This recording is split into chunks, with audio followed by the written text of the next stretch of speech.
Dia menetapkan sesuatu menurut kehendaknya. Mustahil ia bersifat karahah. Ya. Karahah artinya dipaksa. Tidak ada yang bisa memaksa Allah Subhanahu wa taala. Dialah yang berbuat sesuai kekuasaannya, sesuai kehendaknya, dan juga kalau boleh dialah yang memaksa ya. Tapi bukan Allah yang dipaksa. Boleh nggak kita memaksa-maksa? Pasti tidak boleh. Nah, kalau dia tidak menghendaki, tidak akan terjadi. Kalau dia menghendaki, walaupun kita tidak ingin itu terjadi, pasti terjadi. Nah, ini yang perlu kita yakini. Kita cuman kemarin kewajiban kita sampai pada berusaha, berdoa, dan tawakal. Ya. Dalam istilah kemarin kita sebutkan usaha itu adalah kasab. Dalam kasab itu ada ikhtiar. Boleh memilih ini, memilih itu, dan sebagainya. Tapi pilihan terakhir adalah apa yang telah ditetapkan atau ditentukan oleh Allah Subhanahu wa taala. Kenapa kita wajib berusaha? Kenapa kita wajib berdoa? Kenapa kita wajib memilih dan tawakal, menyerahkan kepada Allah? Ini tentunya kita punya keyakinan bahwa kita tidak punya daya apa-apa. Seperti sifat yang ke-8 tadi.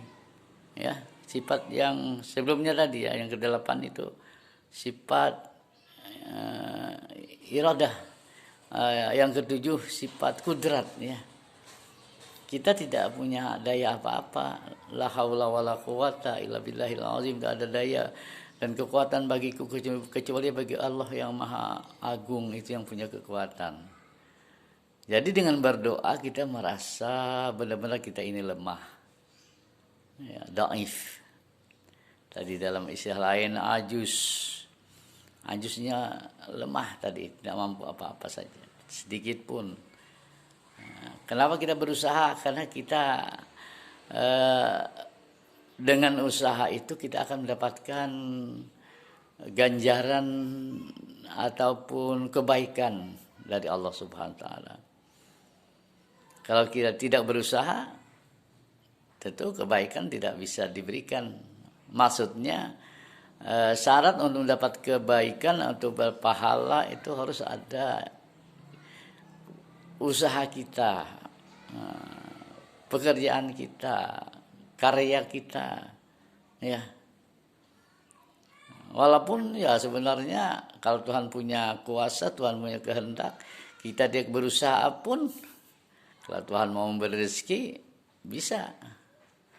Kita akan dapat. Nah, tapi Allah tidak membiarkan kita bermalas-malas seperti itu. Nanti dalam catatan kebaikan kita nanti akan kosong. Apa yang pernah kita kerjakan, apa yang pernah kita lakukan. Nah, itu makanya kita disuruh berusaha memilih. Usaha disuruh memilih usaha ini, itu, coba ini, coba ini.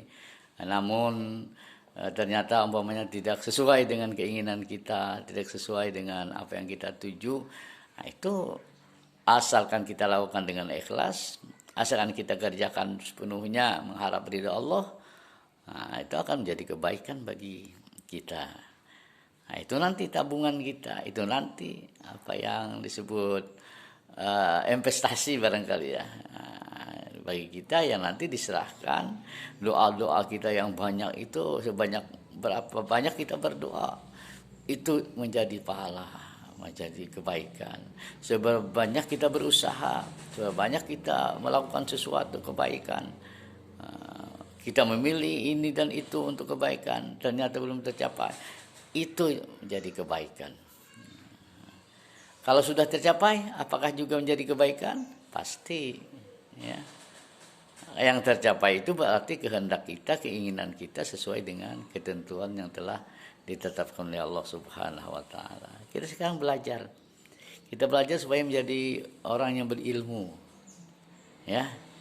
Kita belajar supaya nanti bisa mendapatkan kebaikan dari belajar ini. Ya, paling tidak lulus dalam mata kuliah. Nantinya dengan ilmu-ilmu yang kita tuntut, kita cari ini, kita akan mungkin bisa mengabdi kepada masyarakat, mengabdi kepada pemerintah dan sebagainya. Nah, ini semuanya itu kebaikan. Nah, karenanya apabila terjadi kegagalan atau terjadi hal-hal yang tidak kita inginkan, tidak sesuai dengan harapan, kita sadar berarti Allah menentukan lain, tidak kehendak saya, keinginan saya tidak sesuai dengan kehendak Allah. Tapi aku yakin apa yang kulakukan adalah satu kebaikan yang nantinya akan diberikan Allah ganjarannya kepada saya. Nah, ini Allah berfirman dalam Al-Quran yang mungkin saudara-saudara juga pernah membaca. Kalau ikut sholat di masjid, di musola, kita dituntun membaca wirid ya bersama-sama imam dan jemaah lainnya. Di sana ada wirid yang berbunyi, Allahumma la mani alima ataita wa la mu'ta lima manata. Ya Allah, tidak ada yang dapat mencegah atau melarang, menahan apa yang ingin Engkau berikan ya Allah. Dan juga tidak ada yang dapat memberi apa yang Engkau tidak akan berikan kepada kita, kepadaku ya Allah. Ya, kita sadar aja, kita sekedar berusaha tadi. Yang menentukan adalah Allah Subhanahu wa taala. Nah, jadi dan belajar ini kita sadar bahwa kewajiban kita adalah untuk berusaha, kewajiban kita adalah untuk mengerjakan sesuatu kebaikan, namun hasilnya ataupun ketentuannya, ketetapannya itu di sisi Allah SWT. Jangan sampai kemarin, mungkin sering saya kemukakan, kita menjadi atau mengikuti aliran yang sesat kemarin. Aliran apa ya kemarin itu? Masih ingat ya? Aliran Jabariyah ya. Yang mereka sama sekali tidak memerlukan usaha. Mereka sama sekali meninggalkan berusaha. Karena mereka yakin bahwa rezeki, umur, jodoh dan sebagainya itu di tangan Allah. Kalau Allah yang memberikan, dia kuasa saja, bisa saja memberikan kepada kita. Nah, ini Jabari ya, akhirnya dia menganggur, akhirnya dia tidak bekerja, dia malas-malas, hanya menunggu rezeki.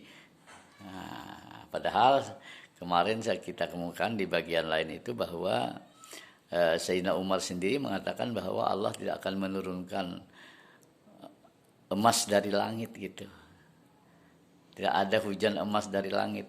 Kita harus menggali, kita harus mencari. Kita harus berusaha, itu maksudnya. Seperti kita menuntut ilmu, kita belajar. Ini juga setelah kita berdoa dari pagi kepada Allah, Allahumma hdini fiman hadait, ya Allah berilah aku petunjuk. Insyaallah saudara-saudara yang membaca kunut ya setiap subuh itu doa pertama yang kita ucapkan di dalam salat ya. Allahumma hdini fiman hadait, itu ya Allah tunjukilah, berilah aku ini petunjuk sebagaimana Engkau memberikan petunjuk kepada orang-orang yang telah Engkau beri petunjuk. Saya nanti akan kuliah, saya nanti akan belajar, saya nanti akan menghafal, saya nanti akan menyelesaikan soal dan sebagainya. Berilah petunjuk saya hari ini. Makanya setiap hari itu khususnya aliran Ahlus Sunnah wal Jamaah itu dia tidak mau ketinggalan membaca kunut. Walaupun ada yang tidak membaca kunut kan di antara kaum muslimin. Tapi kita yang menginginkan, mengharapkan selalu dapat hidayah kepada Allah setiap hari dari pagi sampai siang, sampai sore, sampai malam dapat hidayah, maka kita pagi-pagi sudah berdoa Allahumma hdini fiman hadait. Kemudian yang kedua kita usaha berangkat ke kampus. Ya. Kita buka YouTube dan sebagainya. Nah, ini usaha kita. Mudah-mudahan dengan usaha itu Allah berikan ilmu kepada kita. Allah berikan pengetahuan kepada kita. Nanti kita berikutnya ini sampai pada sifat yang ke-9 yaitu ilmu ya. Nah, demikian juga usaha yang lain. Usaha yang lain begitu juga. Sebelum berangkat bekerja berusaha dulu. Malah mulai keluar rumah kita berdoa dulu. Ya. Sebelum menuju tempat pekerjaan, sebelum menuju objek gawean kita berdoa dulu. Minimal mau melangkahkan kaki dari rumah kita sudah berdoa. Mudah-mudahan diselamatkan di perjalanan gitu. Ya, sampai ke pekerjaan kita doa lagi, mudah-mudahan dilancarkan, dimudahkan pekerjaan ini. Baru bekerja. Nah, nanti setelah bekerja, hasilnya kita serahkan kepada Allah Subhanahu wa taala. Nah, insyaallah yang demikian akan membuat kita semakin tenang, semakin yakin bahwa kita selalu dimonitor ya oleh Allah Subhanahu wa taala. Nanti sampai pada sifat basar gitu ya. Allah Maha melihat. Nah, itu. Nah, kalau demikian sekarang kita pindah lagi ke sifat yang ke-9 ya. Sifat 9 adalah ilmu. Allah bersifat ilmu. Kita agak cepat sedikit ya. Bersifat ilmu artinya maha berpengetahuan.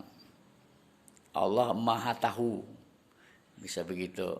Allah maha berpengetahuan. Allah tahu seluruhnya. Mungkin begitu maksudnya ya. Allah tahu seluruhnya. Tahu yang telah dijadikannya. Dan tahu yang akan dijadikannya. Dan tahu apa yang nampak. Tahu apa yang tersembunyi. Mustahil Allah bersifat jahil. Jahil artinya bodoh atau tidak tahu. Mustahil itu. Mustahil kemarin artinya akal yang sehat tidak bisa menerima kalau Allah itu bersifat bodoh.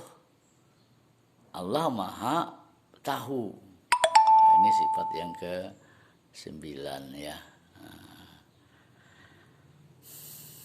Kalau ia bodoh, nah itu karena kalau Allah itu bodoh, dia tidak mengetahui apapun, tentulah ia tidak dapat mengatur alam ini. Mengatur alam luas ini perlu ilmu, ya. Untuk mengatur kesehatan dia perlu ilmu kesehatan. Itu yang kecil itu, si cuil. Ilmu yang diberikan Allah kepada kita adalah ilmu kesehatan umpamanya. Untuk mengatur rumah tangga perlu ilmu. Untuk mengatur lokal harus ada ilmu. Apalagi mengatur masyarakat luas, negara, bangsa. Apalagi mengatur alam semesta ini. Wah, ini harus orang yang luar biasa ini. Harus bersifat luar biasa. Bukan hanya orang ini, harus yang mengatur ini harus punya sifat pengetahuan yang luar biasa, yang luas. Karena kejadian-kejadian yang di alam semesta ini tidak cuma satu peristiwa saja, macam-macam peristiwa dan lain sebagainya. Nah, jadi bagaimana mengatur kalau kalian tahu? Bupati, wali kota mau mengatur rakyatnya, kalau dia tidak tahu kondisi rakyatnya itu cuma rakyatnya manusia. Kalau Allah yang diatur bukan hanya manusianya, tapi seluruh isi alam ini. Siang malam diatur, hujan panas diatur, darat, laut diatur. Nah, ini harus orang yang punya pengetahuan yang luas, yang maha berpengetahuan, yang maha tahu.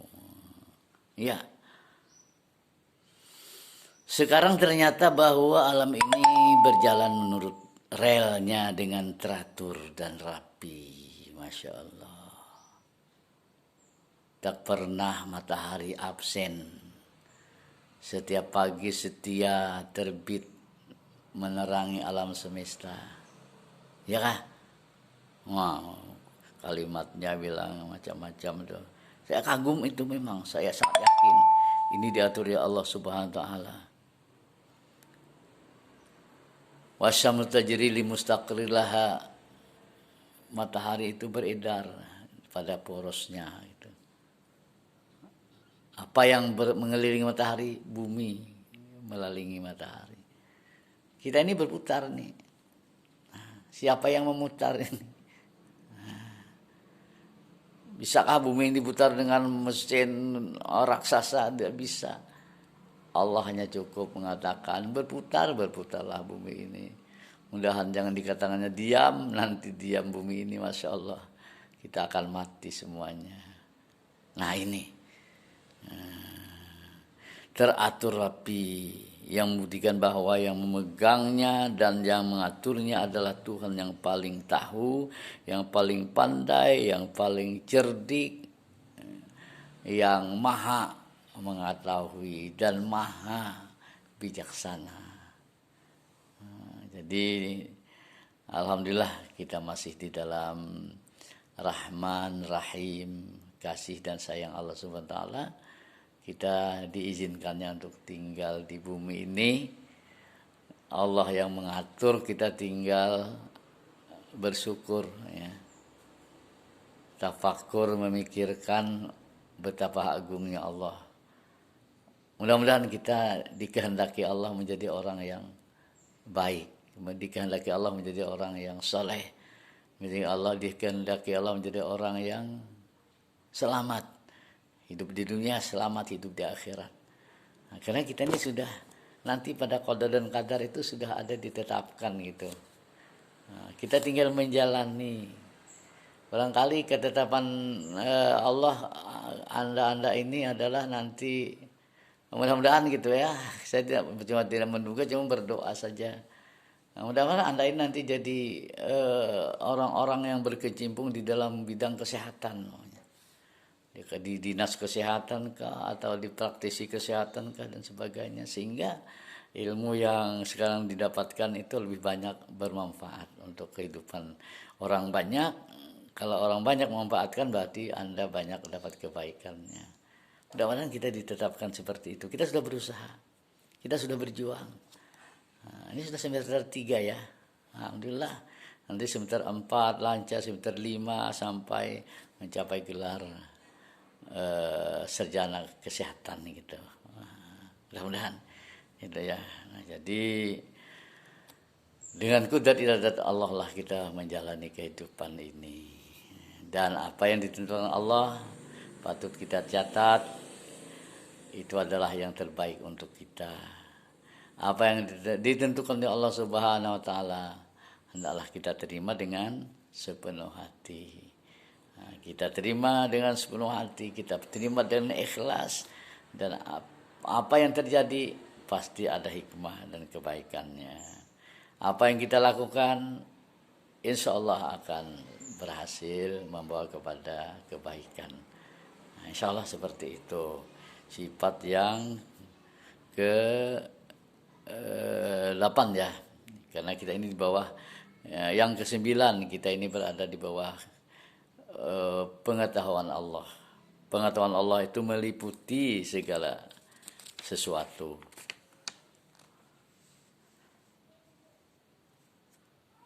Pengetahuan Allah itu tidak terlindung, ya, tidak terbatas. Jadi kalau terbatas sebagian saja dari alam ini tidak, tapi pengetahuannya adalah sangat luas. Allah berfirman dalam Al-Quran, wa huwas samiul alim, dia maha mendengar, dia maha mengetahui. Nah, tidak ada yang tersembunyi sedikit pun kecuali di dalam pengetahuan Allah Subhanahu wa taala. Demikian, mudah-mudahan dapat kita yakini, walaupun keterangan saya cukup singkat dengan contoh-contoh yang mungkin mudah-mudahan dapat dimengerti. Nah, maka insya Allah kita pada pertemuan berikutnya menuju sifat yang ke-10, 11, 12, 13. Setelah itu mungkin kita akan middle test ya. Nah, insya Allah middle test. Mudah-mudahan nanti akan kita umumkan. Atau apa UTS namanya ya. Nah, sekian, terima kasih. Salah hilap, lebih kurang. Saya juga mohon maaf kepada kita semua. Mudah-mudahan manfaat bagi kita, bagi saya, bagi kamu, untuk menjalani kehidupan yang tentunya kehidupan ini sudah diatur oleh kudrat, kekuasaan, dan iradah, kehendak atau ketetapan Allah SWT. Assalamualaikum warahmatullahi wabarakatuh.